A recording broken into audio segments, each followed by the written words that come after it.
पर मेरा नाम भी सुनिधि है।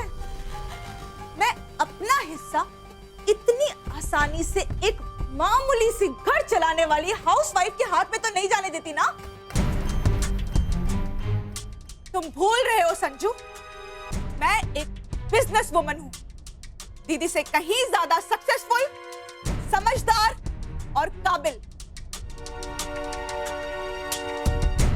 पर तुम सब ये भूल गए थे कि मुझ जैसी लेडी को प्रतिभा दीदी जैसी हाउसवाइफ कभी भी डरा दबाकर अपने इशारों पर नहीं नचा सकती। ठीक कहा तुमने सुनिधि। तुम प्रतिभा के इशारों पर कैसे नाच सकती हो?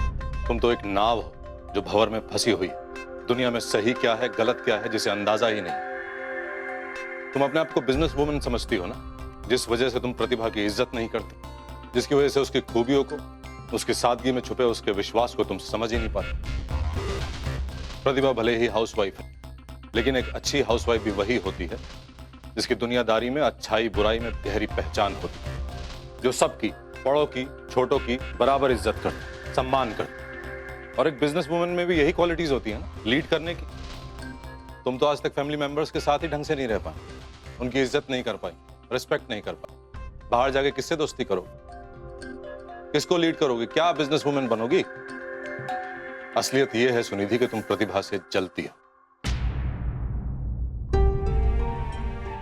क्योंकि मैं तो हूं ही ऐसी, इसलिए अब मैं चाहती हूं कि आप अपने परिवार सहित अपना सामान उठाइए और निकल जाइए इस घर से।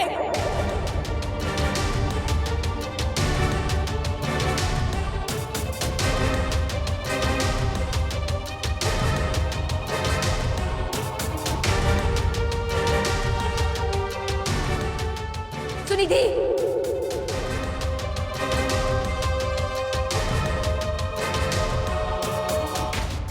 एक हफ्ता है आपके पास।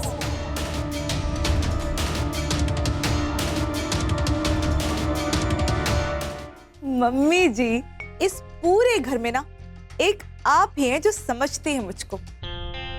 प्लान तो मेरा केवल प्रतिभा को ही घर से बाहर निकालने का था, लेकिन मैं सबके सामने ये डायरेक्टली थोड़ी ना कह सकती हूँ। जरा सोचिए, इतनी ज्यादा कड़वाहट एक दिन में कोई बर्दाश्त कर पाएगा? बात तो ठीक कह रही है तू। अम्मी जी, आपकी और मेरी जिंदगी का सबसे बड़ा कांटा, वो प्रतिभा अब हमारी जिंदगी से दूर जाने वाली है। अरे ये तो खुशी की बात है और आप घबरा रही हैं। जरा सोचिए, बिना किसी रोक टोक के जीना और ना ही कोई कंपटीशन। मम्मी जी, बल्कि मुझे तो ये लगता है कि अब ना आपको महेन भाई साहब के लिए नई दुल्हन ढूंढनी शुरू कर देनी चाहिए। मेरी मदद की जरूरत हो तो मुझे जरूर बताइएगा।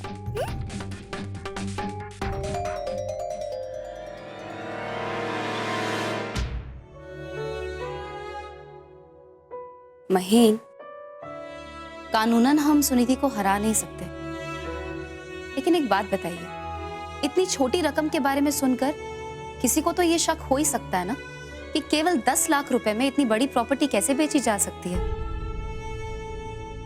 मतलब कोई ये ऑब्जेक्शन भी रेज कर सकता है कि ये सेल नकली भी तो हो सकती है। सवाल उठ सकता है प्रतिभा, लेकिन कौन उठाएगा? रजिस्ट्रेशन ऑफिस में बैठने वाले रजिस्ट्रार्स।